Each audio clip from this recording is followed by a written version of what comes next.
Nikiza ko turi kumvikana, mureke dusenga Imana. Turagushimiye Uwiteka Mwami Imana yacu, tugushimiye kugira neza kwawe kwinshi kurushijeho kubana natwe muri aya masaha meza uhabwa icyubahiro. Ubuntu bwawe nibutubeho kugira ngo buhindure intekerezo zacu zangiritse, turi imbere yawe ngo tugenze uko ushaka kudutunganiriza imibereho, kandi ku musozo twifuza gutaha duhiriwe nawe, bidubashije mu izina rya Yesu. Yego, Imana ihabwe icyubahiro.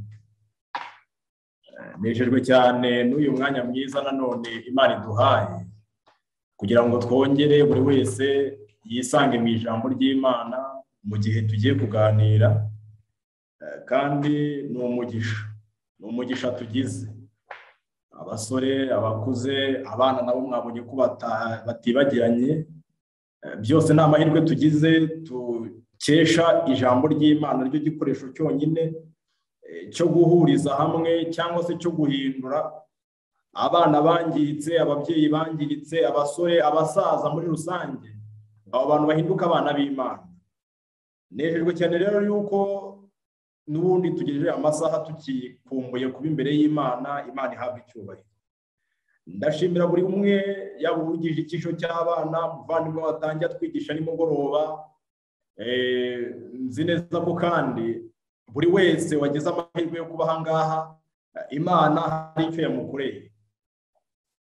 Nimugoroba twarebye icyisho cya Dawidi ndetse na Goliyati. Ni ibintu bitangaje cyane, kandi buri wese yabonye hari umurongo isi ibona ndetse ikanivuga neza. Abantu biyemera, abantu birata, bafite igihagararo kireshya n'icya Adamu, ko Goliyati ngo yari afite igihagararo kimeze nk'icya Adamu yari afite, kandi hari hashize imyaka hafi 3,000 birenga Adamu aremwe.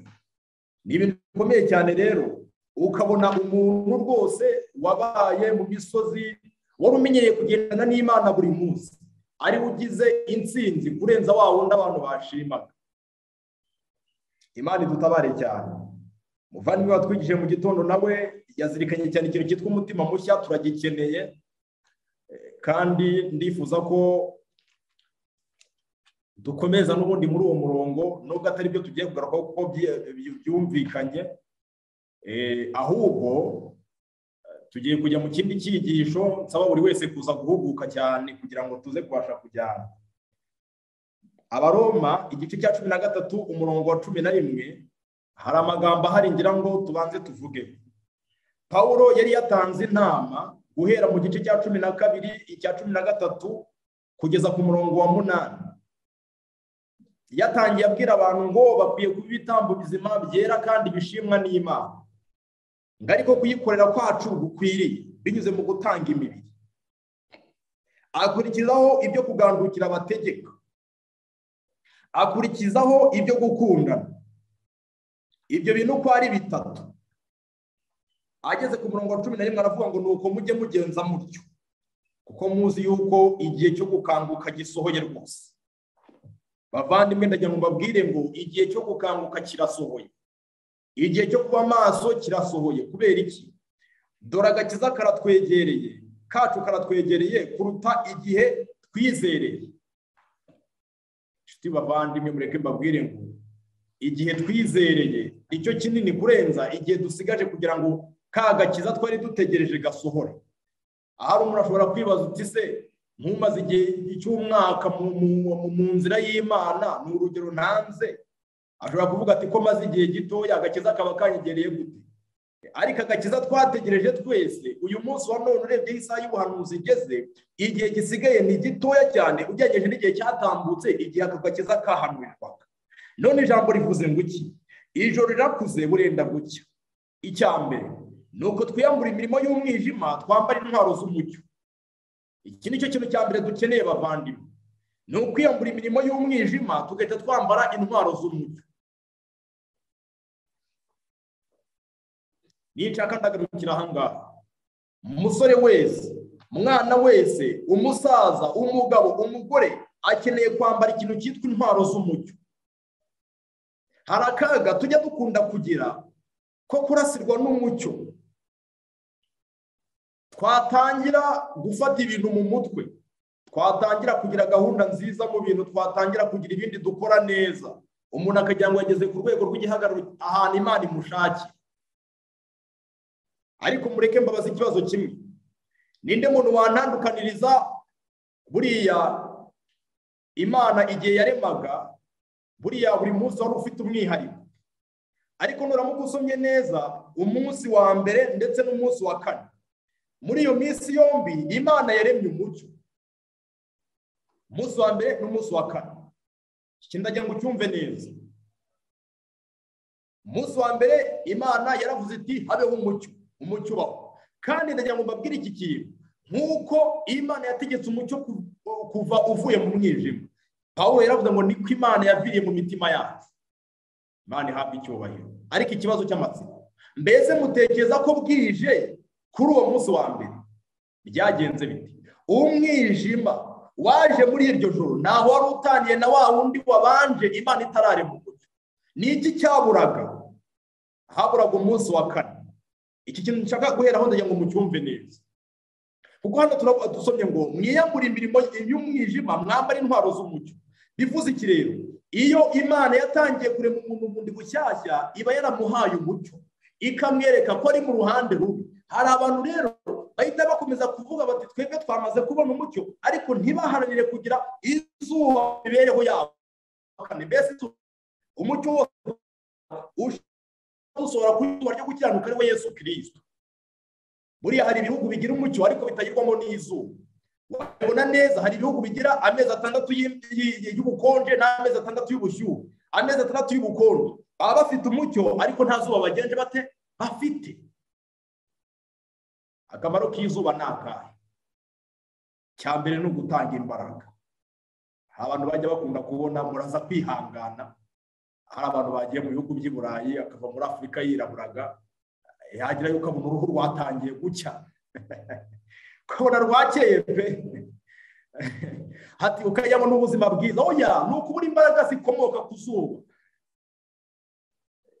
Ndagira ngo mbabwire ngo hari itandukaniro ryo kwakira umucyo no kwakira zuba ryo gukiranuka mu mibereho yawe. Umunsi wa mbere n'umunsi wa kane n'amajoro y'icyo gihe abatandukanye. Mbese ijoro ni iki? Ni umwijima. Namwe nimutekereze ijoro ryo ku munsi wa mbere, igihe umucyo waba umaze guhita ijoro rigezeho, umwijima waje nta wari utandiye na wa wundi wa mbere, umucyo utaraba. Ariko ijoro ry'umunsi wa kane, ijoro ryaraye naryo riri kumurikirwa n'ukwezi. Bivuze ngo umuntu wakiriye umucyo gusa iyo ageze mu bibazo, cyangwa se wabonye umucyo gusa iyo ageze mu bibazo, aba atandukanye n'umuntu wakiriye Kristo. Umuntu ashobora kwibaza ngo mbese Kristo si we mucyo? Hari abantu basoma ibintu mu nyuguti, akava mu Gatolika akaza mu Badivanisti, yava mu Badivanisti cyangwa se yagira mu Badivanisti akagenda arushaho kumenya atari ko uzi ko ibi ngibi burya atari byo, ariko uzi ko ibi ngibi, ariko ntakiri ihame, ntabanzize ku ihame ryo kwihana mu bugingo bwe. Iyo mbabwire ngo uyu muntu aba ari ku munsi wa mbere w'irema, ariko umunsi wa kane ntawe aba afite, kuko umunsi wa kane uzana n'izuba, kandi Yesu Kristo niwe zuba ryo gukiranuka. Iyo ahageze atanga imbaraga, abantu bagakomera. Dukeneye iki? Dukeneye kwakira imbaraga z'Imana. Ndagira ngo ibyo mvuze bijyanye n'izuba bye kugira ngo bikomeretsa, kuko niko kuri, kandi Imana idufashe cyane. Bavandimwe, ndagira ngo tudatinze tujye mu cyigisho. Tugiye kwigana amagambo avuga ngo umyiteguro ugera ku ntsinzi. Imana itugirire neza cyane. Yesaya igice cyaho cya 30 umurongo wa 15.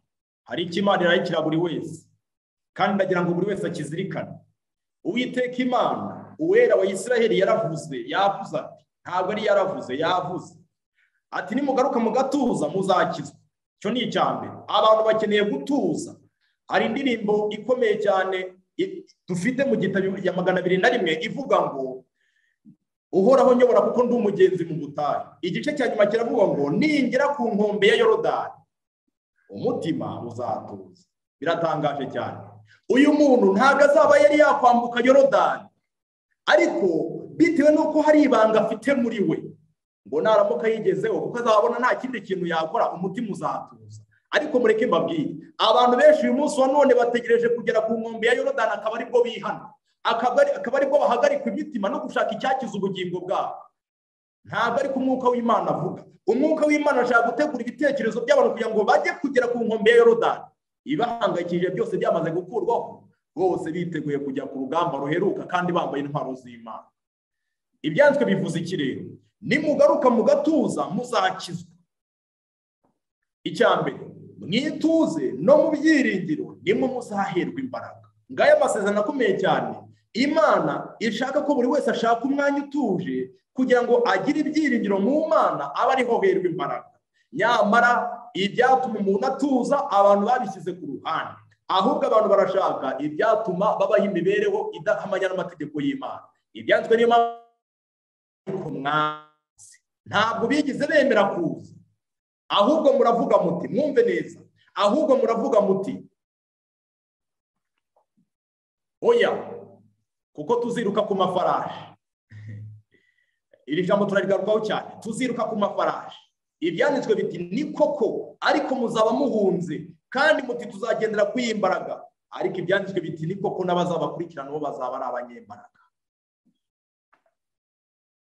Iki kintu ndagira ngo ucyumve. Umwanzi Satani, urugamba duhanganye nawe, ibyo twakwibwira byose twaba tuzakoresha mu gihe kiri imbere. By'umwihariko abasore, ndagira ngo mvuge kuri iki kintu. Buriya hari ihame ribaho mu buzima busanzwe, bakunze kubigeranya cyane no kugwa kw'imvura n'imyiteguro iri hagati y'umusore n'umusaza. Baravuga ngo iyo umusaza abonye yatangiye gukuba, atangira kugenda gake gake, yigendera buhoro buhoro kuko atabashoboye no kwirukanka, bikaza gusoza yigereye imuhira amahoro, agategereza kwiribuze ko. Nawe umusore ngo kuko aba yizeye akabaraga no kwirukanka nk'impaye amaguru, ngo aragenda rwose, ngo atangira gutekereza ibyo kugenda. Ibitonyanga byatangiye kugwa hasi. Wari uzi ko ibyo bintu byaradukurikiranye mu buzima busanzwe bwo gushaka Imana. Ubu usanga abantu benshi bararikirwa gushaka Imana, ubu nakabona n'ibyo abakuze. N'abakuze nabo nuko batihana ngo bigere ku rugero, ariko ubona byarabaye nk'ihame yuko gushaka ubuhungiro kubw'umugaro wenda gutera. Abasore biteguye ko hari imbaraga bazakoresha mu gihe kiri imbere z'umurengera. N'abasaza bo niba nabyo ari byo koko, ubona rwose batwaranye baje mu by'Imana, ukabona abakuru b'itorero nibo, ukabona n'abandi. Ntabwo tuzi ko niba ari byo, ariko nagira ngo tuzirikane iki kintu bavandimwe. Mbese witeguye kuzahangana n'urugamba igihe uzaba rukugezeho? Witeguye kuzahagarika umutima ushakisha icyakiza ubugingo bwawe igihe ubugingo bwawe buzaba buri mu kaga? Ibyanditswe byarabivuze ngo ntabwo uzabibasha, kubera yuko umwanzi uzaba kwirukanka inyuma azaba ari umunyembaraga ukomeye cyane. Igice cya 8 cya Mose, umurongo wa mbere kugera ku umurongo wa 11 muri Ihangana, ntabwo ari uwa mbere.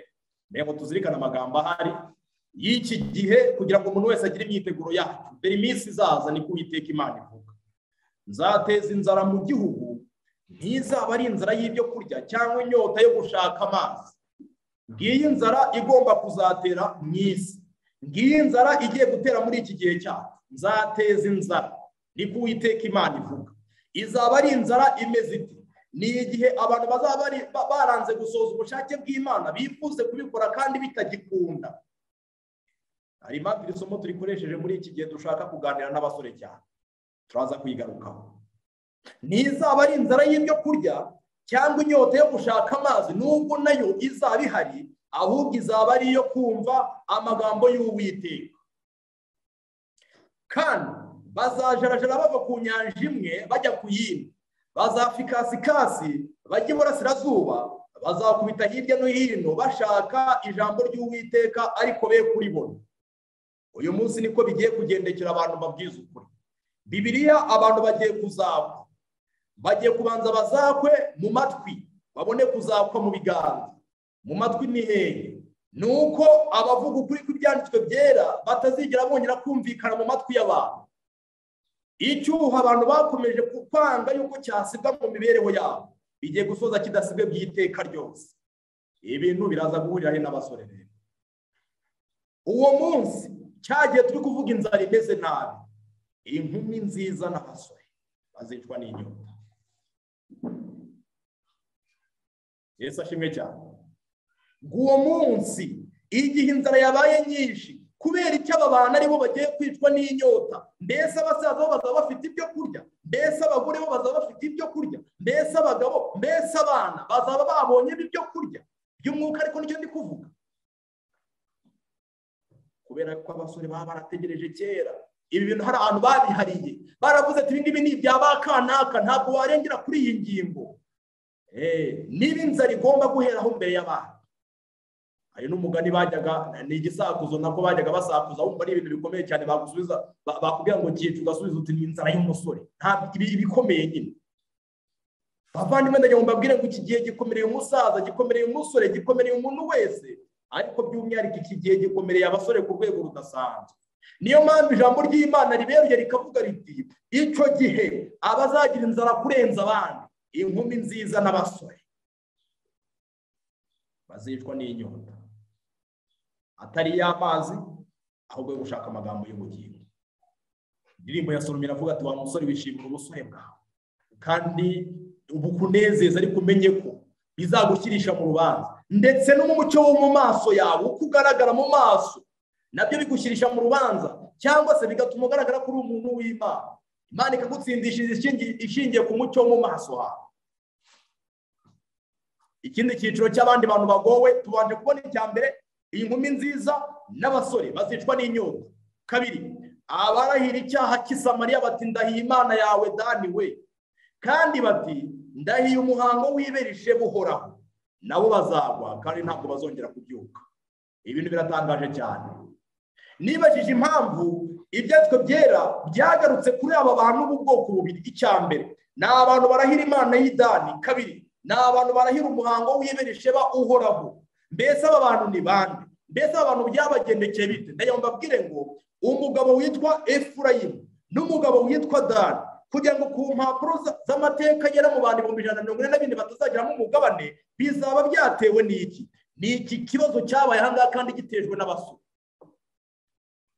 Basore, ndagira ngo turebe ukuntu abasore bagize uruhare mu gutuma ishyanga rya Isirayeli ririmbuka kandi batabizi. Wari uzi ko aribo bagize uruhare mu kugira ngo umwami ajyeho? Ibyo turaje tubirebe. Tugaruke ku Mana y'i Dani, igice cya 12 cy'urwa mbere rw'Abami, uhera ku murongo wa 6. Hari iyo shusho ntabwo irimo, twayishyize aho ngaho. Ni ya Mana y'i Dani. Mbese byagenze bite kugira ngo iyi Mana y'i Dani iboneke kandi abantu babe bayirahira? Igihe Salomo yari amaze gupfa, yarateje akaga, namwe muzi, yari yarageze ku rwego rwose ubona kwihangana kw'Imana kutakwihanganira. Nyamara Imana, kuko ari Imana y'inyambabazi, yemera yuko Salomo n'ubundi yihana, iramwakira.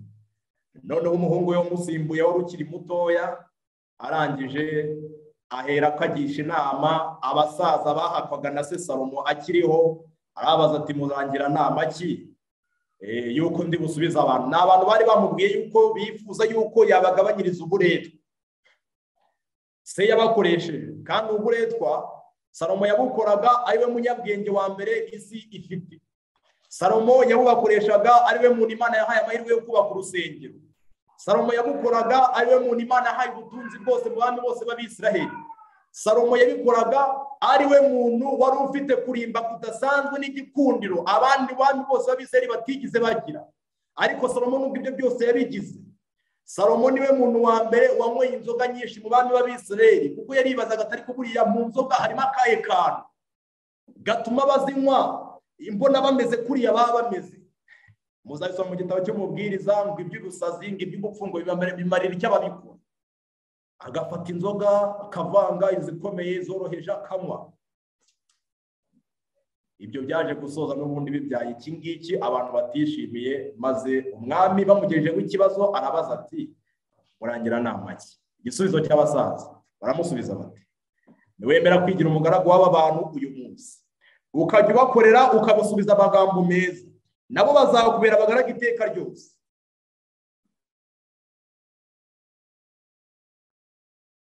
N'abasore babyirukanye nawe ndagira ngo babaze ikibazo kimwe. ijambo ry'Imana riravuze ngo yanga inama agiriwe n'abasaza. Iyi nama ayanza buriya hari igihe umuntu agira ngo ntabwo yanze inama y'ijambo ry'Imana bitewe n'uko atari yafatira umwanzuro ibintu, ariko iyo umuntu yatangiye gukurikiza izindi nama cyangwa se yatangiye gutekereza ko hari indi nama itandukanye n'iri mu ijambo ry'Imana, aba yabyanze nubwo yaba ataratangira kubishyira mu bikorwa. Ijambo ryavuze ngo yanze inama y'abasaza nta n'indi arabona, ariko agitekereza yuko hari indi ishoboka, yari amaze kwanga iyo nama. Niko abantu benshi uyu munsi none bagirwa inama n'ibyanditswe byera, nyamara kubwo gutekereza ko hari indi nzira yabishoboka, ako kanya uwo muntu abarwa nkaho yamaze kwanga iki byanditswe byera bivuga.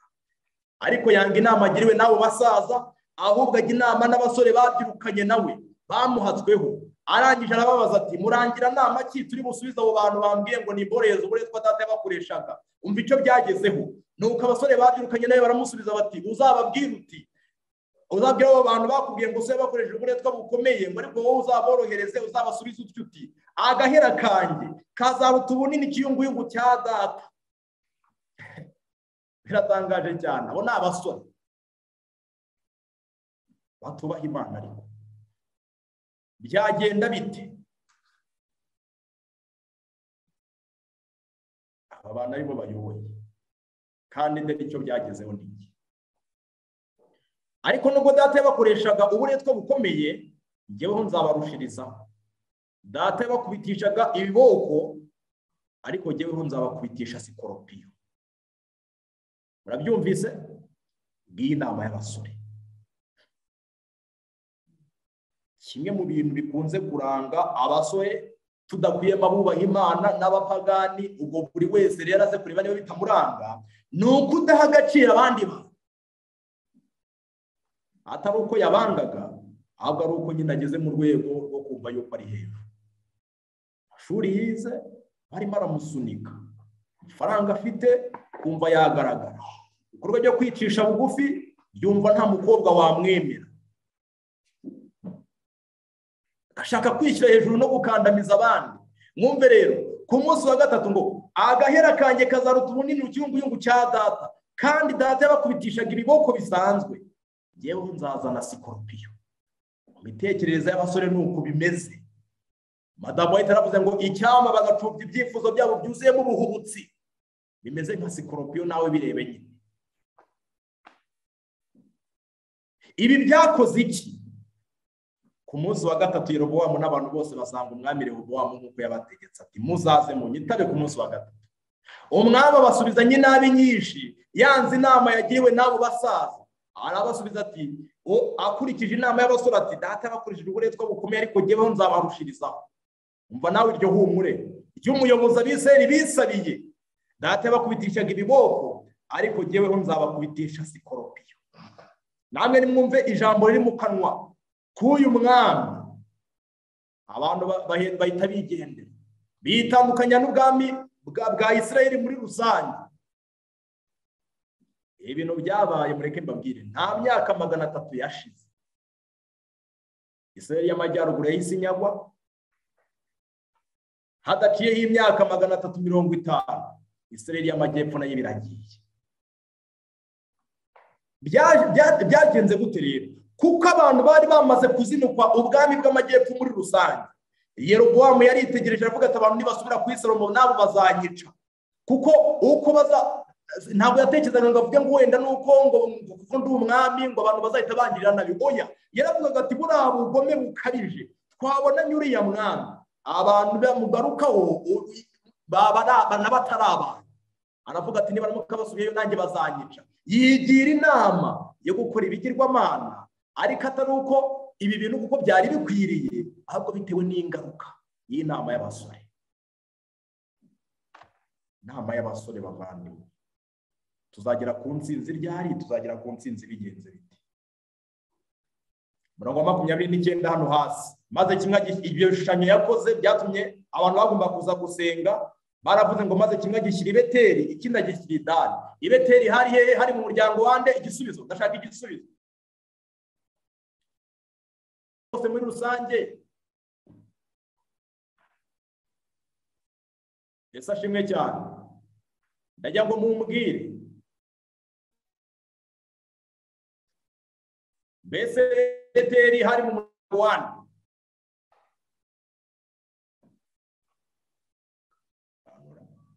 Byagenze bite? Nuhe muryango wari ufite gakondo i Beteli?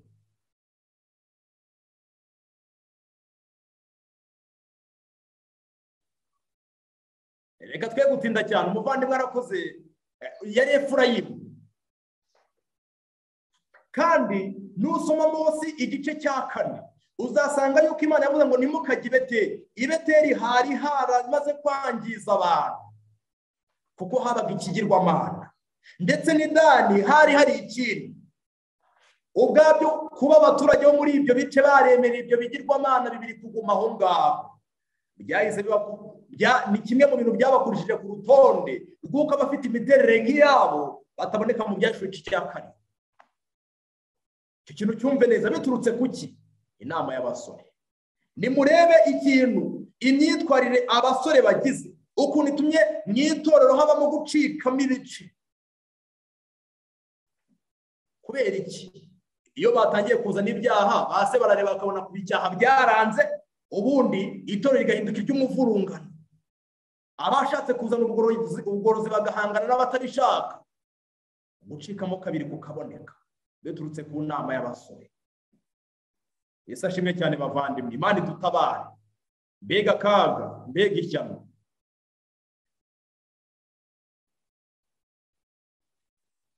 Zirikana aya magambo.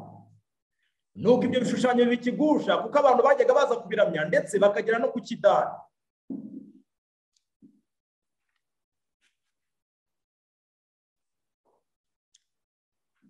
Ndagira ngo tujye ku muhango w'iberisheba turebe ngo byo bimeze bite. Ndagira ngo tugaruke kuri ibi bikorwa bibiri byabaye mu mateka y'Abisiraheli, ariko ibi bikorwa bikaba byaragizwemo uruhare n'abantu bitwa abasore. Umuhango w'iberisheba. Samweli amaze gusaza, kwa mbere rwa Samweli igice cya 8 umurongo wa 1 kugera ku 3. Samweli amaze gusaza agira abahungu be abacamanza b'Abisiraheli. Imfura ye yitwaga Yoweli, uwuheta yitwaga Abiya. Bari abacamanza b'iberisheba. Bari abacamanza bahehe b'iberisheba. Ni ubucamanza bwari buri. Ngo ariko abo bahungu be nibagendanaga ingeso nk'izande n'izi. Icyambere ahubwo bakiyobagiriza gukunda ibintu. N'umuhango w'iberisheba. Kabiri bagahongerwa ruswa. Gatatu kandi nta nubwo bacaga imanza zitunganye z'ibintu. Uko niko biberisheba babayeho. Byatumye abantu bivovota maze baravuga bati dore umaze gusaza. Babwira Samweli bati abahungu bawe ntabo dushaka, reba bakunda ibintu. Kabiri barahongerwa bafata ruswa. Gatatu baca urwa kibera, none turashaka umwami. Mwabonye icyo umwami yakoreye Abisiraheli? Umwami niwe watumye bacikamo kabiri, kandi umwami atuma barimburwa biturutse ku myitwarire y'abasore. Uti basore, murabona akaga duteje itorero ry'Imana. Niyo mpamvu ibyanditswe byagaruye mu mateka ibi bintu bibiri. Icyambere Imana y'Idani yabayeho kubera yuko abasore banze kugengwa n'ububasha bw'ibyanditswe byera. Kabiri umuhango w'iberisheba, nacyo ni ikintu cyabaye bitewe n'uko banze kugendera ingeso zo gukiranuka. Nimurebe icyambere cyatumye habaho umwami kandi Imana itarabishatse. Icya kabiri gituma ubwami bwitandukanyamo kabiri kandi Imana itarigize inabihanura. Wenda umwami yari yarahanuye yuko bashobora kuzamugira, ariko yigize hano yuko bazitandukanyamo kabiri biturutse ku kibazo cy'abasore kudahinduka mu bugingo. Bambere rwa Yohana igice cya 2:13 kugera 14. Ndabandikiye bana bato kuko ibyaha byanyu mwabibabariwe ku bw'izina ry'Imana ihabwa icyubahiro. Icyama abana bato bari ahangaha nk'uko babyize bakiga kubabarirwa ibyaha byabo bikababarirwa. Ababyeyi muzabafashe muri uwo murimo. Kabiri namwe base ababyeyi rero ndabandikiye kuko mwamenye uwahereye mbere na mbere. Mana ishimwe cyane. Niba muzi Kristo mukamenya data wa twese, ni amahirwe n'umugisha mugize, murahirwa. Gatatu ndabandikiye namwe basore kuko mwanesheje umubi. Abasore bahangaha mbese umubi baramunesheje. nta nubwo bari kumubwira ati nibura mwe mwanesheje umubiri, oya, nibura umuntu ubwabyo. Ikibazo nta nubwo cyari cyagera no ku mubiri cyangwa isi, kiri ku mubi.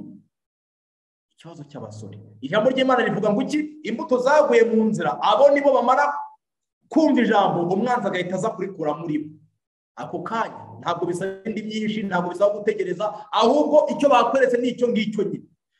Yakomeje amagambo avuga ngo ndabandikiye bana bato kuko mwamenye data wa twese. Abana bakwiye kwigisha data wa twese. Ndabandikiye base kuko mwamenye uwahozeho mbere na mbere, kandi ndabandikiye basore kuko mufite imbaraga kandi ijambo ry'Imana rikaguma muri mwe. Iki nicyo kizabashisha abasore kunesha umubi. Icya mbere ni imbaraga bafite mu bintu, kandi ijambo ry'Imana niruguma muri bo, nibyo bizatuma banesha wa mubi. Yeremiya 12:5 amagambo avuga ngo ibijyanye n'urugamba n'igihe cy'urugamba tugezemo, niba warasiganwe n'abagenza amaguru bakagusiga unaniwe, wabasha gusiganwa n'amafarashi, kandi naho umerewe neza mu gihugu cy'amahoro, Yorodani niyuzura uzagenza uti. Hano harimo ibintu bitangaje, ariko ngira ngo tuzirikane. Bundi buriya ni gake cyane tujya twumva ngo abasaza bagiye gusiganwa ku maguru. Mbese nibyo? Ndetse bari n'inkuru itangaje cyane yo twumvije ngo umusaza ngo bari mu marushanwa yo ngo abantu bari gusiganwa ku maguru. Abenshi bakunze kujya muri ibi ni abasore. Ariko niba ubusore bwawe hari intambwe utaratera kandi wakabaye warateye, mbese igihe bizabigusaba imbaraga nyinshi, ufite umuryango, ufite bikwirukanka inyuma, ufite byinshi, uzabasha ute gusiganwa? Nubwo atari icyo bivuze cyane, ariko ndagira ngo nakukumve. Niyo warasiganwe n'abagenza amaguru bakagusiga unaniwe, wabasha ute gusiganwa n'amafarashi? Isashimwe cyane. Iki ni igihe umuntu asiganwa, koresha imbaraga, koresha ubwenge, koresha umwete, koresha kwiyemeza. Bandi dutabare cyane, kuko n'ubundi natwe turi mu isiganwa rikomeye cyane. Ariko nayo mbabwire ngo bavandimwe, nituramuka duhombye iby'uyu munsi, iby'ejo ntacyo bizadufasha. Pawulo yigeze kugira ikintu avuga kuri ibi bintu. Ku mbere rw'Abikorino igice cya 9:24 kugera 25 amagambo avuga ngo ntimuzi yuko mu birori abasiganwa biruka bose, ariko ugororerwa bakaba bangahe? Umwe. Mujye mwibaza impamvu ijambo ry'Imana rivuga ngo umuntu wageraga mu kidendezi bwa mbere niwe wakiraga. Wakibaza ngo abandi nta kwizera kubakiza babaga bafite? None se ko tuzi ko hari ingorane nyinshi cyane abantu babaga bafite, kandi banamugaye kurenza abandi, uwaje uyu munsi akaba yakira uhamaze imyaka 10 akihari, ariko itegeko rikaba ritageze rihinduka ngo rivuge ngo wahageze mbere niwe uzakizwa mbere y'abandi. Ntabwo ibintu by'Imana ari fifu. Abiza accountancy ngo barabyumva cyane, bya bintu byinjiye mbere nibyo bisohoka bwa mbere. Oya, ntabwo ari ko bimeze. Oya, ahubwo ugiyemo bwa mbere wagize kwizera kumubashira kugira imbaraga zo kwijugunya mu kidendezi bwa mbere, niwe wagombaga gukira mbere yuko abandi bose bakira. Pawulo yabivuze neza, aravuga ngo Yesu Kristo yazanywe no gukiza abanyabyaha, kandi iyo ndebye abo banyabyaha baje gukira, ntabwo ndeba undi wari we wese, ntabwo ntegeza ko kanaka abanza kujyamo, ahubwo muri abo ni jyewe imbere. Icyo nicyo byitwa ngo kwijugunya mu kidendezi bwa mbere. Ntutegereze ko hari undi muntu ubanza gufata imyanzuro kugira ngo nawe uze kuza kujyamo. Oya, ugororerwa zahabu umwe. Umuntu akwiye gusingirira ikamba nk'aho ari we wenyine uritegereje cyangwa se urirwanya. Banditse amagambo akomeye cyane, baravuga ngo niyo yaba umunyabyaha umwe, Yesu Kristo yagombaga kuza kumupfira. None uyu munsi wa none abantu baba bategereje kuzagororerwa ari benshi, ari ikipe. Bandi dutabare. Namwe aba ariko mwiruka kugira ngo mugororerwe. Murabyumvise? Mwiruke gute? Kugira ngo muzagororerwe niyo yaba ari wenyine. Ibyaba abandi bavuga ngo murashaka kuzajya mu ijuru musize abavandimwe bajye ku ruhande. Yeremiya 12:6 bavuga ngo iki? Kuko nabo muvindimwe n'ab'inzu ya so bagukoreye iby'uburiganya, niba bataranabikora kandi bitegereze, kuko nimuraka mugiye mu nzira zitandukanye niko bizagenda. Ariko naho bakubwira neza ntukabizere. Hari amagambo avuga ngo iki? Umuntu wese urushanwa, icyitonderwa, kugira ngo urugendo rw'amaguru rutaza kudutsinda turi kurushanwa dusiganwa mu maguru. Mene magambo, tugifite imbaraga, tugifite amahirwe n'uburyo, umuntu wese usiganwa cyangwa se urushanwa yirinda mu bingana iki. Iri jambo umuntu wese aryumve, abandi bagenzereza batyo kugira ngo bahabwe ikamba ryangirika. Mwarabibonye kugira ngo ukuntu abantu barushanwa, ngaruka gatoya ku bajiya, mwarabibonye bagatega kaya mu marushanwa ya jiya y'igikondo, jiya hariya bakaza harya baba bari gukora ubugingo buhoraho. Nifashishije abiwacu kuko ndi kubwira abasore n'ubundi babwira abakinnyi se ibyo ntabwo twabikora kandi namwe murimo murabyumva. Reka twigarukira aho ngaho, abantu bari buze kugororerwa amashyi ariko bakagira imyiteguro, bakiga guhaguruka n'abasaza, yewe bakiga ku buryo bazajya bavuga bagasimbuka ukajya ngo n'abantu bakiri abasore bakiri batoya, ariko bakorera ikamba rigenje gute ryangirika. Si n'ikamba gusa ahubwo ni amashyi no kubabwira ati mwakoze neza, mugende ubutaha muzarusheho. Barabisizemo imvune. Icyambu umwete abantu bagaragaza muri za jiya ndetse n'ahandi bakawugaragaza bariho baharanira ubugingo buhoraho. Nawe nshatse kwibasira, ariko ndagira ngo buri wese ageranye uburyo akunda Imana n'uburyo akunda ibiyesi. Abandi bagenzeza batyo kugira ngo bahabwe amashyi, ikamba ryangirika cyangwa se babwirwa ngo mwakoze, bagende bamenyekanye. Naho twebwe tugenzereza dutyo kugira ngo duhabwe ikamba ritangirika. Icyama ibi bintu bikumvikana. Ari amagambo yakurikije haravuga ibyakozwe n'intumwa paji 190 muri kiriya gitabo bari gusara kuri iri jambo, ndagira ngo mwumve neza. Niba warasiganwe n'abagenza amaguru bakagusiga unaniwe, bizagenda bite amafarashi naza? Ko twabonye ko nta musaza ujya ku masiganwa y'abanyamaguru. Oya, ni igihe umuntu akiri musaya. Mwumve rero, amarushanwa yagengwaga n'amabwiriza akomeye atarashoboraga kujuririrwa igihe wayishe. Ikintu mucyumve neza, igihe umuntu yishe ibwirizwa iryo ari ryo ryose rigenga amarushanwa, amenye ngo nta bujurire buzabaho. Ese ashimwe cyane. Abifuzaga ko amazina yabo yashyirwa mu bazarushanirwa igihembo bagombaga kubanza kwitoza bikomeye cyane. Imyitozo umuntu afite ni iyi bavandimwe. Byashoboka bite yuko umuntu witoje umunsi umwe cyangwa umuntu witeje ukwezi kumwe yahangara umuntu wafashe imyaka 10 yo mu busore bwe akarenzaho 20 yo mu bugabo? Uwo muntu yanganya ate n'umuntu witoje ukwezi kumwe? None abantu baba bakeneye kuzajya ku rugamba igihe dimanche yagenje gute, igihe dimanche yatangara. Ariko reka mubwire, ukeneye kubanza kwitoza bikomeye kuko urugamba ruturi imbere nta rukusi. Gutwarwa n'ipfa cyo ni icyambere. Byashoboraga kwangiza umubiri cyangwa ukundi kwinezeza kwashoboraga kugabanya imbaraga z'ubwenge n'iz'umubiri, byari bibujijwe cyane. Tujye mbere, kugira ngo umuntu yizere gutsinda muri iri rushanwa ryasabaga imbaraga n'umuvuduko. Yasabwaga iki? Imihore y'umubiri yagombaga kuba ifite imbaraga. Murabyumvise, ngo imihore y'umubiri yagombaga kuba ifite iki? Imbaraga, kandi inanutse, kandi n'imyakura ikaba ikorane neza.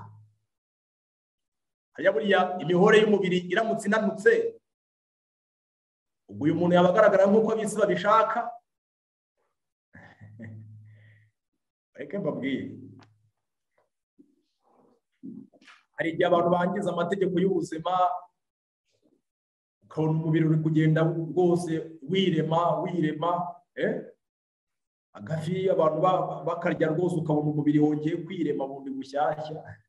Ariko reka mubwire, uri gutera intambwe iva mu irushanwa.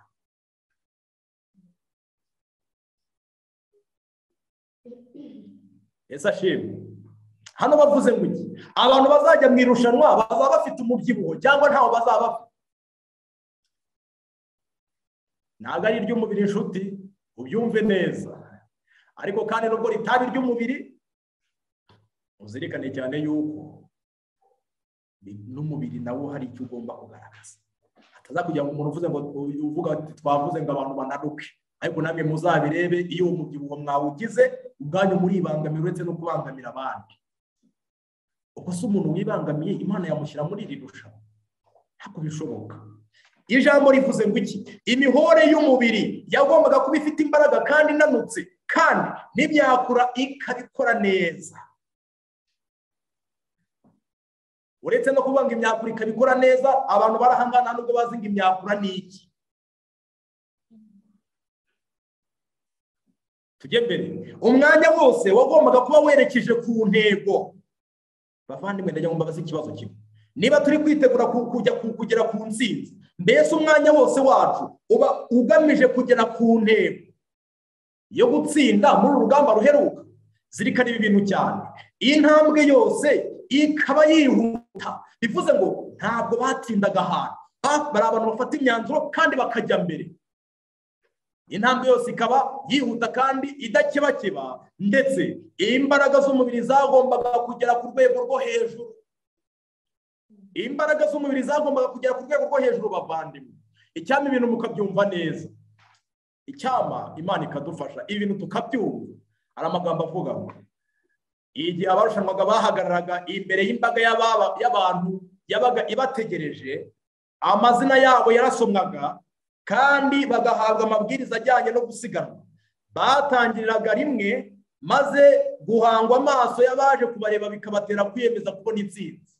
Ikibazo cy'amatsiko, mwa basore bari aha ngaha hamwe, abo mwatangiye gushaka Imana rimwe, nibura muri ku rugero rumwe. Umuntu umusore w'imyaka 18 n'urugero, reka ntange urwo rugero, akaba ari umuntu wabaza Matayo 5 uti handitse gute ku murongo wa mbere, cyangwa se abahirwa n'ibandi baboneka hehe? Mu gihe undi we ku myaka 18 aba afite ubushobozi bwo kuba yakoresha amavuna. Simbivuge ubumenyi busanzwe afite mu bitekerezo, ariko n'uwo mwanya twawushima umuntu aba yaratanze. Hano ijambo rivuze ngo iki? Yavuze ngo batangiraga rimwe. Ese ashimwe cyane, Imana ihabwe icyubahiro. Batangiraga rimwe.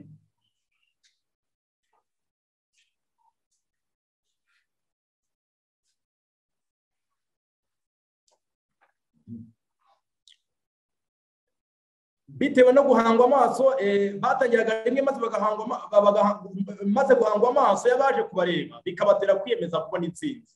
Abashinzwe imikino babaga bicaye hafi y'aho batangira n'aho barangiriza, kugira ngo bakurikirane irushanwa kuva ku ntangiriro yaryo kugera ku musozo, kandi ngo bashobore guha igihembo watsinze nyakuri. Bivuze ngo hari umuntu ugera ku ntsinzi itari nyakuri. Hano baravuze ngo bitegure guha intsinzi igihembo watsinze nyakuri. Hari ibintu byinshi abantu bageraho bakagira ngo ni intsinzi bagezeho mu mibereho yabo, ariko ntabwo ariko bimeze. Ijambo rivuze ngo iki? Riravuze ngo uzahabwa igihembo ni umuntu wageze ku ntsinzi by'ukuri, wagize intsinzi nyakuri. Igihe umuntu yageraga irushanwa rirangirira ari uwa mbere, ariko yishe amabwiriza y'isiganwa, ntiyahembwaga. Hari igihe ujya uganiriza n'umuntu akakubwira ati kandi wasanga nkutanze mu ijuru, ariko ubundi ntanze mu ijuru, amabwiriza y'urugamba warayishe, utegeza ko wahembwa. Hano bavuze ngo iki? Baravuze ngo amabwiriza y'isiganwa, iyo umuntu yabaga yayishe ariko akahagera ari uwa mbere, ntabwo yahembwaga. Umuntu uramurarikira kugaruka kuri gahunda yo gukurikiza amategeko y'Imana, akakubwira ati ariko ubundi ubu nshaka wiki, tiwasanga nzagutanga kugera mu ijuru. Nushaka uzamutangeyo rwose. Reka nkubwize ukuri, hano baravuze ngo igihe umuntu yabaga hageze ari uwa mbere, uretse ko n'ubundi batazanagerayo, ariko reka dutegeze ko banagezeyo. Igihe umuntu yabaga hageze ari uwa mbere, ariko yishe amabwiriza, ntabwo yahembwaga. Hano barakubwira bati rwose ubundi uranshaka wigiti nzanagutanga, ntacyo bitwaye, uzatanga rwose uwo wumva ushaka, uzamutanga ujye mbere, ariko umenye ngo nta gihembo uzahabwa. Kandi gutabare cyane. Pawulo ni iki yashakaga kwigisha? Muri aya marushanwa habagamo ingorane zikomeye, abantu babyumve neza. Ntabwo ibi bintu ari ibintu bisanzwe, ahubwo harimo ingorane zikomeye. Cyambere, abantu bamwe ntibakiraga ubumuga mu buzima bayakuragamo. Ibintu birimo ubumuga, birimo uburwayi, shoramo kuzamo n'urupfu. Byari bisanzwe ko bamwe bagwa mu nzira bakava amaraso mu kanwa no mu mazuru, kandi rimwe na rimwe hari uwapfaga ari hafi kurangiza ngo ahembwe. Imana irinda umuntu uwo ari we wese kugera kuri uru rwego, kuko Yesu Kristo agiye kuza. Niyo mpamvu twatangira isomo rivuga ngo agakiza karatwegereye kurenza igihe twizeye. Mureke rero habe kwiyambura imirimo y'umwijima ibyara urupfu. Nyamara kuba umuntu yahakura ubumuga mu buzima bwe bwose cyangwa urupfu ntibyarebwaga nk'akaga gakomeye umuntu yakwishyiramo igihe arangamiye icyubahiro cyahabwaga uwatsinze irushanwa. byakozwe n'umwa paji 191 haravuga ngo igihe umuntu yageraga irushanwa rirangira ari uwa mbere ariko yisha amabwiriza y'isiganwa ntabwo yahemba. Twabigarutseho cyane. Zirikana ibi ngibi paji 191. Mu kuvuga kuri uko gusiganwa akakujyanwa n'intambara ya Gikristo, Pawulo yashimangiye kwitegura gukenewe kugira ngo abarushanwa bagere ku ntsinzi. Cyambere, imyiteguro yabagamo imyitwarire myiza, cyo ni kimwe. Kabiri, kurya ibyo kurya bikwiriye ndetse no kwirinda. Yaravuze ati umuntu wese urushanwa yirinda muri byose. Imyitwarire myiza, kurya ibyo kurya bigenje bite bikwiriye ndetse no kwirinda. Ngiyi imyiteguro abantu basakaga. Abasiganwaga barekaga ikintu cyose biyifuza cyashobora guca intege imbaraga z'umubiri. Byumvise? Kandi binyuze mu myitwarire idakebakeba batozaga umubiri kugira ngo ugire imbaraga kandi wihangane. Bityo umunsi w'irushanwa nugera bazashobore gukoresha imbaraga zabo zose. Mbega uburyo ari ingenzi cyane ko umukristo ubona ko inyungu z'iteka ryose agamije zibangamiwe akwiye kwegurira ipfa n'irari rye mu bushake bw'Imana.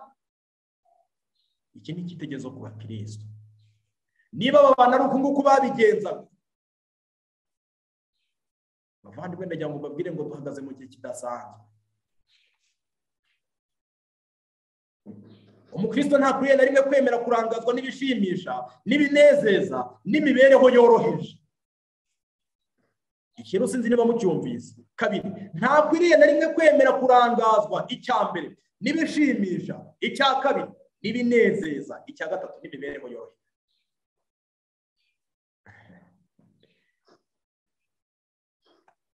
Basore bagenzi banjye, ndayangira ijambo turizirikana. N'umukristo komeza ingeso ze zose n'ibyo akunda bigomba kugengwa n'imyifatire idakebakeba. Bagomba kwitegeka intekerezo zimurikiwe n'inyigisho ziva mu ijambo ry'Imana kandi zikayoborwa na mwuka wayo, nizo zihinduka umugenga w'imikorere yacu. Ngo intekerezo zimurikiwe nizo zizahinduka umuyobozi w'ubugingo bw'uyu muntu, kuko ari mu isiganwa ry'abanyamaguru, kubera yuko amafarashi naza byo bizaba bikomeye cyane. Mu gihe ibi byose bimaze gukorwa, umukristo agomba gukoresha imbaraga zishoboka zose kugira ngo agere ku ntsinzi. Muri iyi mikino twasomaga y'i Korinto, igihe byabaga bigeze mu minota mike iheruka irushanwa, abarushanwaga bakoreshaga imbaraga nyinshi cyane kugira ngo umuvuduko utagabanyuka. Ariko uyu munsi wa none uko turushaho kujya mbere niko abantu barushaho gusubira inyuma. Mbese abantu baba bari mu marushanwa, ijambo ry'Imana riravuze ngo abarushanwaga iyi minota ya nyuma niyo yabahaga imbaraga bitewe no kwifuza no gukumbura kiriya gikombe kiri hari. Ariko twebwe tuzi neza yuko bitazahabwa umunwa, ahubwo bizahabwa buri wese uzakiranuka. Nyamara imbaraga zacu ziba ari nkeya. Abarushanwaga bakoreshaga imbaraga nyinshi cyane kugira ngo umuvuduko utagabanyuka. Niko bimeze no ku mukristo. Uko yegera irushanwa rirangirira, niko azakomezanya ishyaka riruseho no kwiyemeza kurushaho igihe yatangiriye isiganwa. None ikibazo, ubukristo bwawe aho buhereye naho ubugezeze niyo ufite imbaraga. Niyo ufite imbaraga. Igisubizo nawe ukihe. Intumwa Pawulo yigereranyije n'umuntu usiganwa akananiza buri rugingo rw'umubiri kugira ngo abone igihembo. Akananiza buri urugingo rwose rukananirwa. Aravuga ati nuko nge ndiruka ariko sinkutaza aho njya, kandi nkubitana ibifunze ariko sinkuhusha, ahubwo mbabaza umubiri wanjye nkawukoza uburetwa, ngo ahari ubwo maze kubwiriza abandi nanjye ubwanjye naboneka ko ntemewe. Mbega amagambo atangaje.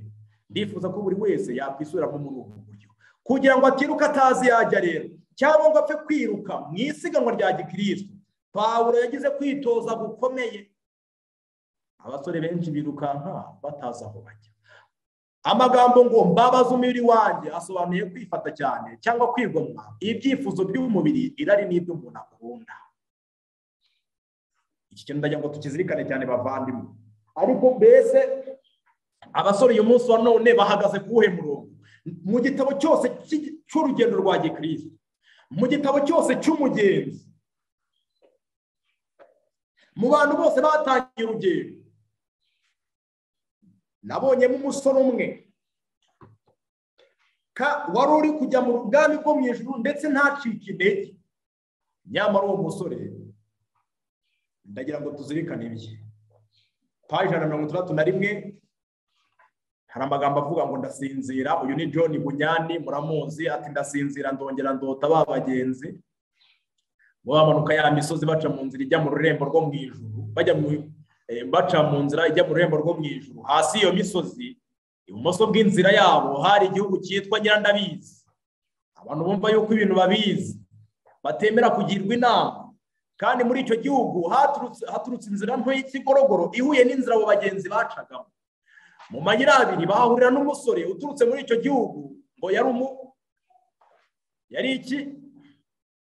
umusore uturutse mu gihugu cyitwa Nyirandabizi. Icyampa Imana ikadukoramo kamere yo kumva ko hari icyo tuzi, yo kwanga kugirwa inama, yo gutegereza ibintu bikazashyirwa kera. Ahura n'umusore uturutse muri icyo gihugu witwaga nde? Nta bwenge. Narababaye cyane ndibajira ndavuga ndiko ubundi iyi ngiyi ko ari imvugo nshusho, ni ukubera iki mu bantu bose, mu ngeri z'abantu bose baba mwiza, impinja, abana batoya, abagimbutse, abasore, ab'ibikwerere, abagabo ndetse n'abandi, abo bantu bose kuki nta n'umwe bigize bafata ngo bamugiranye n'umuntu ubuze ubwenge uretse umusore gusa? Ibintu byarankomerekeje mu mutima. Niyo mpamvu ngira ngo nawe bigukomeretse ushaka icyo wakora utazaba nta bwenge. Mukristo aramuramutsa aramubwira turavaho ukajya he? Nta bwenge. Ati navukiye muri kiriya gihugu ndajya mu rurembo rwo mu ijuru. Icyo gihugu cyitwa nde? Cyitwa Nyirandabizi. Uzi ubukristo bugezweho bw'urubyiruko ukuntu abantu benshi babukurikiza. Umuntu arapfa bati rest in peace, ruhukira hehe? Ruhukira mu mahoro. Ariko ayo mahoro ubundi wowe yafite kugira ngo yamwifuze. Yesu ati amahoro yanjye ndayabahaye, yarayafite. Abantu mwifuriza abandi ngo rest in peace, mwebwe mufite amahoro, nta ntambara mu Rwanda mu mitima yanyu. Nundi ko ntawe bari buze kumwakura se majye mwituriza mugashaka icyabahesha amahoro mwe. Hari amagambo avuga ngo Mukristo ati wibwira ko uzinjira muri irembo rya rute, ngira ngo nugerayo uzabona ibinanirana. Nta bwenge. Ati narwinjiramo nk'uko abandi barwinjiramo. Ngo nk'uko abandi bagenje bate barwinjiramo, yumva ko bazagenda rwose ari nk'agakipe kajyayo rwose bakagenda mu ijuru. Nuko abantu benshi babyumva. Niyo mpamvu ubukristo bwabo bujegajega. Uyu musore nta bwenge. Ati nzi ibyo. Mukristo ati ufite iki uzereka abo kuri iryo rembo ngo bakugururire? Nta bwenge. Ati nzi ibyo umwami wacu akunda, ngira ingeso nziza, nishyura uwo mbereyemo umwenda wese. Ariko yatwaranye ntiyatwaranye. Ariko uyu muntu witwa nta bwenge niba arimo arishyura ababereye imyenda, ubwo utari kwishyura umwenda we ni muntu ki? Twari abantu w'ideni rwose ukabona neza atekereza ko wamuhari. Afande mujye mwishyura imyenda. Niba nta bwenge abasha kuwishyura kandi abuze ubwenge, wowe utekereza ko kubugira ari ukwanga kwishyura amadeni? Kandi ibi nabyo ntibyamuhesheje kurijyamo. Aravuze ati nzi ibyo umwami wacu akunda, ngira ingeso nziza, nishyura uwo mbereyemo umwenda wese, kandi ndasenga, niyiriza ubusa, ntanga igice cya 10 cy'ibyanjye, kandi nasigiye igihugu cy'iwacu kugira ngo nje iyo ngiyo. Ariko uyu muntu ntakomera. Ariko reka twumve. Mukristo ati kutinjiye muri rare muri rasukirwaho umuntu watwigishije iby'umutima mushya yakoze. Abantu benshi by'umwihariko abasore niko inyandiko ivuga, ntabwo bazi kunyura mu irembo ngo niki. Ni imvugo y'incoberamahanga imbere yabo, ahubwo waciye muri iyo nzira nto y'ikigorogoro. Nicyo gitumye nubwo wiyogeza ntinya yuko ku munsi w'urubanza utazinjizwa muri urwo rurembo, ahubwo urubanza ruzagutsindira ko uri umujura n'umunyazi. Mbega umusore ubwiwe amagambo akomeye cyane ngo ni umujura n'umunyazi nubwo ari mu nzira. Mwabonye ibinakora? Ayobora amateraniro yo gusenga, yishyura uwabereyemo imyenda, agira ingeso nziza, ariko abuze ubwenge. Mu gitabo cy'umugenzi cyose nta musore bigize bagaragazamo watangiye urugendo uretse nta bwenge. Wakibaza ngo ubwo ntabwo umusore azakizwa se? Ya jambo ry'Imana rirabigaragaza, azeza inzira yate kuyitondera nk'uko ijambo ry'Imana ritegeka. Nta bwenge. Ati mwemere gukurikiza idini y'iwanyu, nanjye ndaza gukurikiza iy'iwacu. urumva nta bwenge. Mwemere gukurikiza idini y'iwanyu, nanjye ndaza gukurikiza iy'iwacu. Bijya bigorana yuko umuntu yafata icyemezo gitandukanye n'icy'ababyeyi be bafashe. Ngo byagenda biteze ngo reka ngo ngomba kumvira ababyeyi, ngo nose ngo mujye oya, uko nuko ubura ubwenge nshuti. Ntabwo nkoheje. Ndayamu iki kintu tucyumve neza. Arababwira ati mwemere gukurikiza idini yanyu kuko iri kunsaba ibintu bikomeye cyane. Iri kunsaba kubusanya nabo mu idini y'iwacu. Idini yawe igutegeka iki? Hari byinshi byanze bikunze igutegeka bitandukanye n'ijambo ry'Imana kuko n'ibyagukijije. Hari byinshi mu migenzo ya gipagani byinjiyemo. Ijambo ry'Imana riragusaba kureka ukazibukira ukajya mu ruhande rw'abantu bagomba gukorana n'Imana muri iki gihe. Rero nta bwenge we aravuga ati iyo ntabwo nayikurikiza kuko iwacu nyine hari idini iwacu hari, iyo ngiyo niyo yandangiye inzira, niyo ndaza gukomeza gukurikiza. Mbega abantu bateje akaga, mbega abantu bakomeza kwanga ko ibintu byahinduka muri bo, ngo kugira ngo bakomeze bakurikiza idini bavukiyemo, idini y'iwabo, kandi itarigeze bahesha agakiza. Niringiye yuko byose bizaba byiza. Iryo rembo muvuze bose bazi yuko riri kure cyane y'iwacu. Nirihe rembo nirasukirwaho n'ubwena no kubabarirwa ibyaha. Nibwira yuko ari ntawe iwacu n'umwe uzi n'inzira irigera. Umva nawe idini ya nta bwenge, nta muntu n'umwe muri bo. Kandi ikibazo cy'uko batabizi ni uko badashaka kubimenya, kandi ntacyo bitwaye kuko dufite iyacu nzira ubonye nziza y'ubusabwa. Ihura n'iki? N'iyi ngiyi. Abantu bose batwaye ubutumwa bwa marayika wa gatatu, abantu bose batwaye ibi n'ibi n'ibi, abantu bose bumva yuko itegeko rya Dimashe baritegereje, ariko bamwe babuze ubwenge kandi bashaka kureka imigenzo na gahunda bipfuye byo mu madini barimo. Mukristo abonye yuko yita umunyabwenge, byumve neza, mwumve umuntu uteje akaga. Mukristo abonye ko yita umunyabwenge, yongorera byiringira ati umupfu yarusha uyu kuwo gukira. Arigendera ngo umupfu yarusha uyu nguyu kuwo kugenza gute? Reka tujye mbere. Imigani ya Kristo volume ya mbere page 18 soft, ari amagambo akomeye cyane ngira ngo tuzirikane. Ababyeyi bagomba gufasha urubyiruko kugira ngo rugire uburere bwiza. Uru n'uruhare rw'ababyeyi. Nyamara ni kanga ababyeyi bamwe bashishikazwa cyane no kurundaniza abana babo ubukungu bw'isi, bishakira amazu y'ibihome mu mijyi bakayakoreramo iby'isi bishakiye. Bene ibyo bituma ibitekerezo n'imibereho y'umuntu amahirwe yo kuba abaragwa b'ubugingo buhoraho bayagurana inyungu z'iby'isi. Mbega kaga. Ababyeyi benshi bashimishwa no gushyigikira abana babo mu ngeso zo gukundana nabo badahuje ibitsina. Ureka mpave babemerera kujya mu birori no mu mbyino mbi z'isi. Abasore benshi nuko babayeho ibirori n'imbyino mbi z'isi, ndetse bakabaha n'amafaranga y'ingendo kugira ngo babone uko binezeza. Ibyo bituma urubyiruko rurundukira mu byo kwinezeza kugeza ubwo bihinduka akamenyero mu buzima bwabo. Bimenyereza ingeso mbi zo kwiyonona zituma batagera ku bukristo bushyitse. Ngiki cy'ababyeyi bakoreye abantu. Buriya nubwo turimo turagaya abasore, turi kwinegura nk'abasore, ariko n'ababyeyi namwe ntabwo turiho tubashima kuko ntabwo mwaduteje intambwe nziza twabashimira cyane. Dukeneye kwihana kugira ngo icyitegerezo cyanyu kigire nibera n'uwo cyareshya uyu munsi wa none. Ababyeyi benshi bahitamo gutura mu mijyi.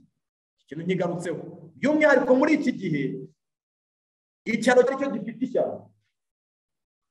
Yesu ashimwe cyane. By'umwihariko muri iki gihe icyaro kimeze nk'aho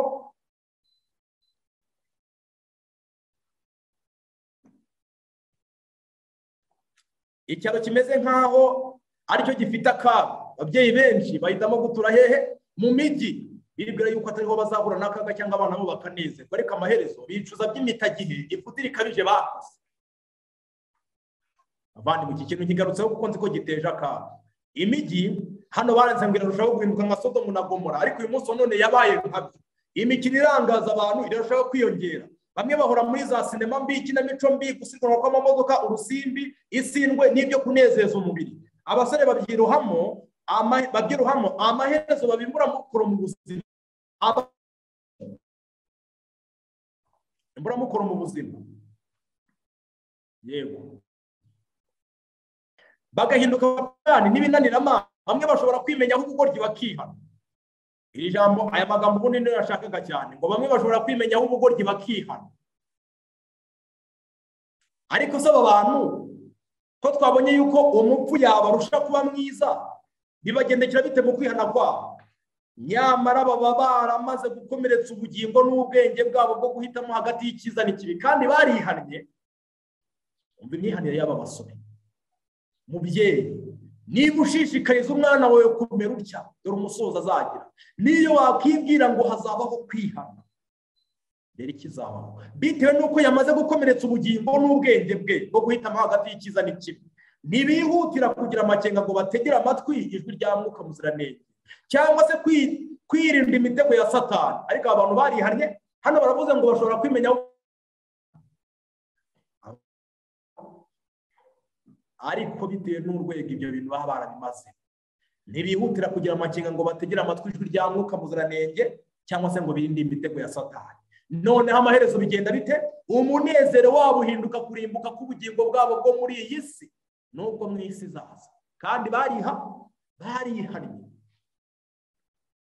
Mukunda kubibona abantu b'abasitari agera igihe akarwara, yamara kurwara yaramaze igihe mu pagani, akavuga ati mbaye umuntu w'Imana, utangira akajya asenga, akajya mu byo gusenga, ariko wajya kubona n'umuntu ukabona urwo apfuye, ukabona ni ibintu bidasanzwe. Biba byatewe n'iki? Ukaba yatangiye kujya mu nzira y'Imana, yaretse ibyo yagenderagamo bibi. Kubera iki apfuye akenyutse? Ni iki ngiki? Gukorana na Mwuka w'Imana ntabwo biba biri muri kamere y'umuntu. None ijambo ry'Imana riravuga ngo iki? Riraraha iyihe nama abasore mu gihe twegereje igihe cy'akaga gaheruka? Abasore ntibazishora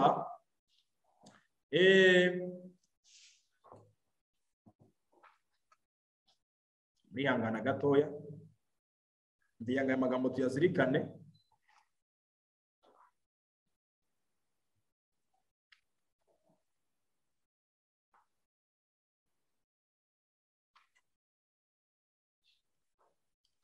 Abasore ntibazishora mu byaha. Abasore ntibazishora mu byaha nibaramuka banze kwemera kujyaho batazabonera imigisha y'Imana. Iyo intumwa zijyanye imiburo iheruka ku isi yose, ngo abasore ntibazishora mu byaha nibaramuka batagiye muri uwo mwanya wo kudahabwa imigisha y'Imana. Nenga iki kintu tukizirikane cyane bavandimwe. Mbese igihe twegereza akaga gaheruka, niyo myitwarire abasore bagiye kugira. Ubutumwa bwatorijwe muri Korinto ya mbere paji 168 haravuga ibimenyetso by'intambara yegereje ni byinshi cyane muri iki gihe, ku buryo byagombye kwigisha abasore kutajya mu binezeza n'iby'ikino. Intambara yegereje mbese ni iyihe? Ni urugamba ruheruka. Ijambo ry'Imana rivuze ngo iki? Ibyo bimenyetso turi kubibona, ku buryo umusore wese byakamuteye kwirinda kujya mu binezeza n'imikino, agashaka icyakiza ubugingo bwe. Mbese niko bimeze kuri wowe? Imana ikugirire neza. Paji 169 imigani ya Kristo volume ya mbere hari amagambo avuga ngo mureke abasore bakeneye ubwenge bagambirire kububona, mugundira akantu kose nubwo kaba na gato gashobora kubashyikiriza. Mwimenyereze kuzigama, nimugapfusha ubusa utwanya ubusa mushaka kwinezeza. Mugambirire kuba abantu b'ingirakamaro, kuko ari byo Imana ibahamagarira. Ubwenge bwo mu bitabo muvange n'imirimo y'amaboko ifite akamaro. Mushaka ubwenge bukomoka ku Mana, bityo muzakura mu mico, muyobore n'abandi mu nzira yo gutungana. Mbega amagambo meza nifuriza ko buri musore wese yahindukaye. Hano hari amagambo muri hangana ntabwo twayakoreye PowerPoint, nako twayafashe ngo tuyandike ku buryo twayakopiya. Ni amagambo ari mu gitabo cy'ubutumwa ku basore paje 32 ari amagambo avuga ngo abasore bafite inshingano ikomeye cyane. Imana yiteze kugira ikintu ikoresha abasore bariho muri iki gihe kirangwa mu mucyo n'ubumenyi byinshi. Imana yiteze ko abasore bageze uyu mucyo n'ubumenyi ku bana, yifuza kubakoresha mu kwirukana ikinyoma. Icyo ni icya mbere. N'imyizerere ipfuye bibudikiye intekerezo za benshi. Bagomba kwiyigisha bakoresheje gufata akantu gato kose kerekeye ubwenge n'ubunararibonye. Ni ubwenge ariko bikajyana n'ubunararibonye. Imana izababaza amahirwe n'ibyiza bahawe. Umurimo uri imbere yabo utegereje umuhati wabo udacogora, kugira ngo ubashe gutezwa imbere uva ku ntambwe imwe ujya ku yindi hakurikije uko igihe kibisaba. Abasore nibegurira intekerezo n'imitima byabo mu murimo w'Imana, bazagera ku rwego rwo hejuru rwo gutanga umusaruro no kuba ingirakamaro. Uru ni rwo rwego Uwiteka yiteze ko abasore bageraho. Gukora ibiciye munsi y'ibi ni ukwanga gukoresha ku rwego ruhanitse amahirwe Imana yatanze.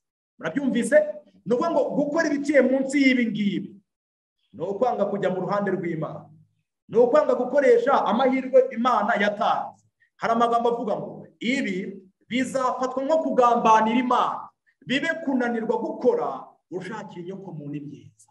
Nshuti musore, mbese waba ugiye gukora ibiciye munsi y'ibi ngibi ukitwa umugambanyi w'ibyanditswe kandi wibwira yuko ubisohoza? Uru ni urugero rwo gukiranuka Imana no gukora Imana yifuza kukugezaho. Imana itugirire neza cyane. Ndagira ngo tuzirikane aya magambo akomeye cyane ari aha ngaha. Turenda kugana ku musozo. Bavuga ko bubaha Imana ku ipaji ya 55 niho turi gusoma. Mu basore bavuga ko bubaha Imana harimo itsinda rinini risa n'irivuguruza ibyo rivuga. Nta terambere bagira mu kumenya cyangwa mu by'umwuka. Imbaraga zabo ziragwingira aho kugira ngo zitere imbere. Ariko amagambo y'umuhimbyi wa Zaburi nayo kuri ku mukristo nyakuri. Ntabwo inyuguti nsa z'ijambo ry'Imana arizo zitanga umucyo no gusobanukirwa, ahubwo ijambo rirambuwe kandi ryinjizwe mu mutima na Mwuka Wera niryo mucyo. Ikibazo cy'amatsiko, ijambo rirambuwe ni ijambo rimeze riti, ritandukanye n'inyuguti nsa. Abantu benshi bahagaze ku nyuguti. Guhagarara ku nyuguti ni iki? Afitemo ubumenyi, aza akaba yanabibwiriza, ariko bitarigeze biramburwa ngo bikomereze gutwaranira mu bitekerezo bye, ngo Mwuka w'Imana agire icyo abigezaho. Iyo umuntu ahindutse by'ukuri rero, mwumve guhinduka Imana ishaka, ahinduka umwana w'Imana. Kabiri, agahabwa umugabane kuri kamere y'Imana. Ntabwo umutima ugirwa mushya gusa, ahubwo n'ubwenge burakomezwa bugahabwa imbaraga. Imana ihabwa icyubahiro. Ibihe byinshi habayeho abantu mbere y'uko bahinduka batekerezwaga ko bafite ubushobozi busanzwe kandi bwo ku rwego rwo hasi, nyamara nyuma yo kwihana babaye nk'abahindutse rwose.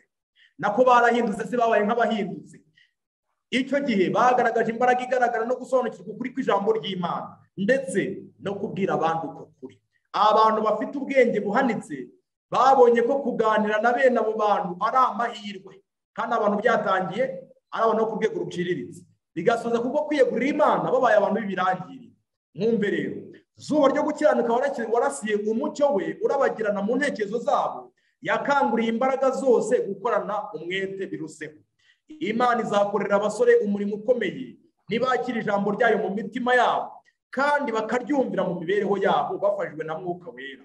Kristo ahora ashaka kubareshya ngo bamusange, we soko y'ubwenge bwose, soko y'ineza, ubutungane n'ukuri. Intekerezo zihugira ku nsanganyamatsiko zo ku rwego rwo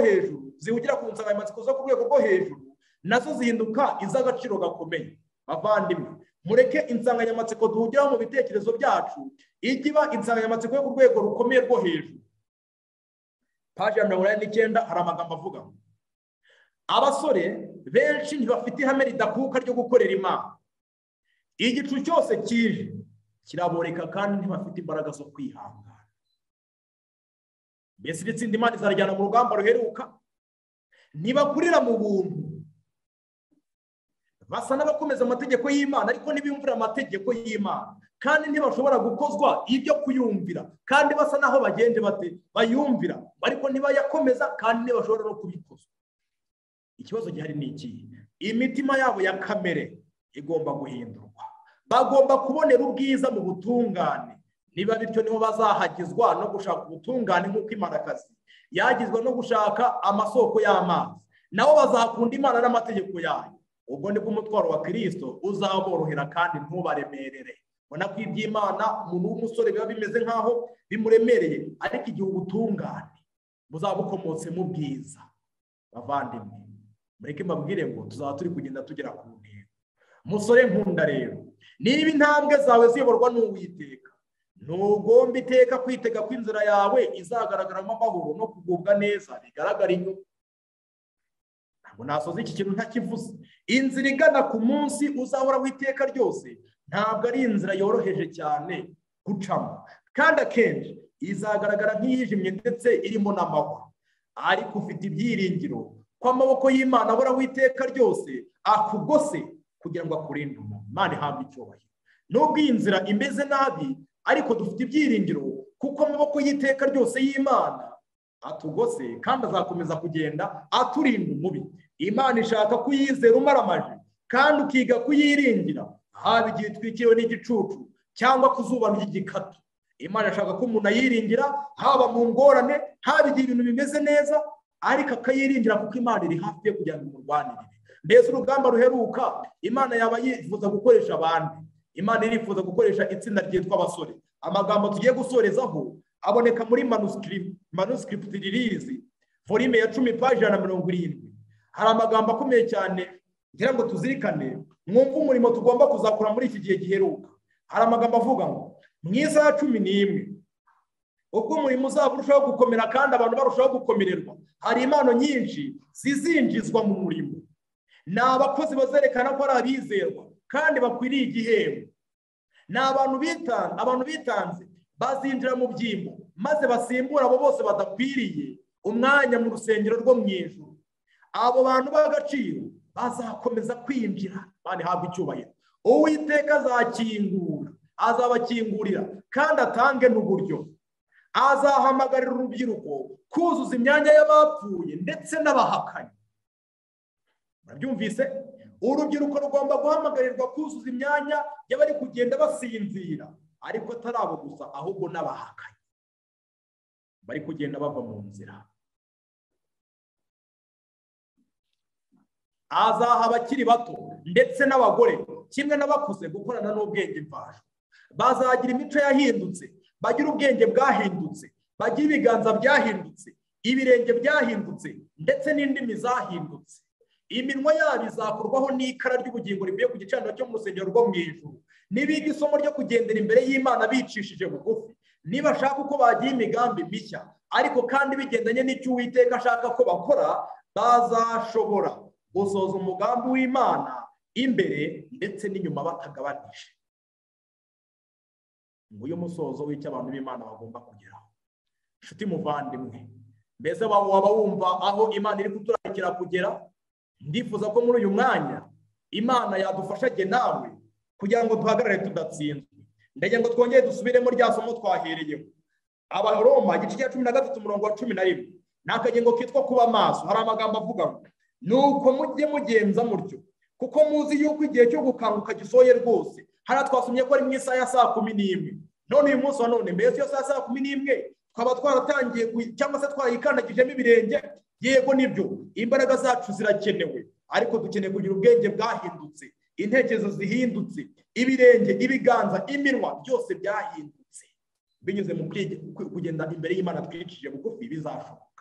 Kandi Imana yasezeranye ko izabidukorera. Hari amagambo avuga ngo dore agakiza kacu karatwegereye kutugiye ijoro rirakuze kucya. Nuko imirimo y'umwijima twambara intwaro z'umucyo. Tugendane ingeso nziza nk'abagenda mu mucyo, tutagira ibiganiro bibi, tudasinda, tudasambana, tudakora iby'isoni nke, tudatongana kandi tutagira ishyari. Ahubwo mwambara umwami Yesu Kristo kandi nimuhurwaho imibiri yanyu ngo ibone uko ikora ibyo yifuza. Nguyu ikintu kizatubashira kuba maso, ngiki kintu kizashoboza kugera ku ntsinzi. Ndifuza yuko kuri aya manywa meza buri wese wakurikiye, umusore, umukuru, umwana, twese muri rusange, ubuntu bw'Imana bwatubaho cyane kugira ngo duhagarare tudatsinzwe. Imana ibidushoboze mu izina rya Yesu. Mureke dusenge Imana dupfukamye. Shimwa Data Mana yacu, uhabwe icyubahiro. Tugushimiye cyane uburyo dukunda, ukatugirira neza, ukaduha ijambo ryawe kugira ngo ridukebure. Uturinde kwibera ibigusha n'ibisitaza, ahubwo duhe kurigenderamo kugira ngo aho dutanguranwa twihutire kugerayo kugira ngo duhabwe ikamba dufitiye wifuza kutwambura. Uturinde yuko ikintu cyose cyaca intege ubugingo bwacu twagiha umwanya, ahubwo icyaduteza imbere kigatuma dukurira mu kumenya tukagira ubwiza bwawe, aba ari cyo twimika. Ngaho bitubashe kubw'Umwuka wera mu izina rya Yesu. Amen.